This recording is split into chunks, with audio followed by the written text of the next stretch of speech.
For President John Fitzgerald Kennedy, November 22, 1963, started off auspiciously. The president and his wife, Jacqueline, were traveling in Texas with Vice President and Mrs. Lyndon Johnson.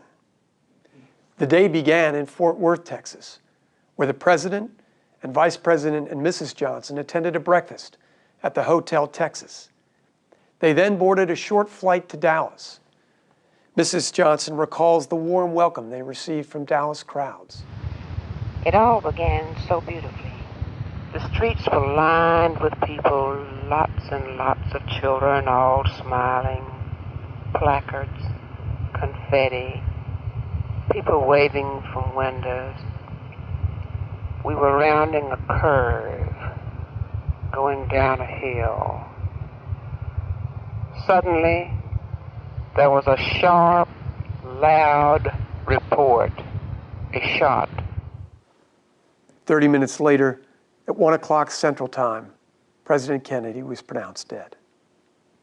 I'm Mark Updegrove, director of the LBJ Presidential Library, and this exhibit depicts the tragic and historic events of November 22, 1963.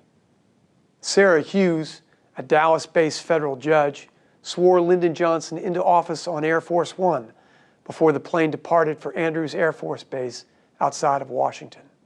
I had just gotten home from the trademark and I called my office, and as I called my office, Lyndon Johnson was calling to find out if I would come out to swear him in. Of course, I immediately said that I would.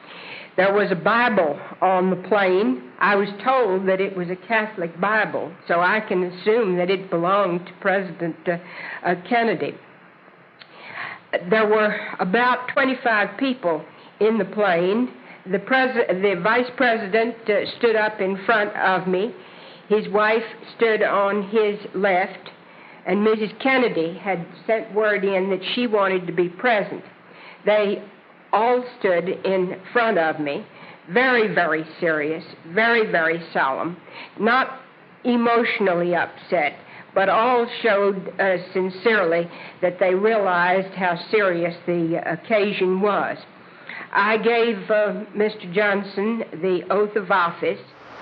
I do solemnly swear. At 6:14 Eastern Time, President Johnson arrives at Andrews Air Force Base and makes his first address to the nation. This is a sad time for all people. We have suffered a loss that cannot be weighed. For me, it is a deep personal tragedy. I know that the world shares the sorrow that Mrs. Kennedy and her family bear. I will do my best.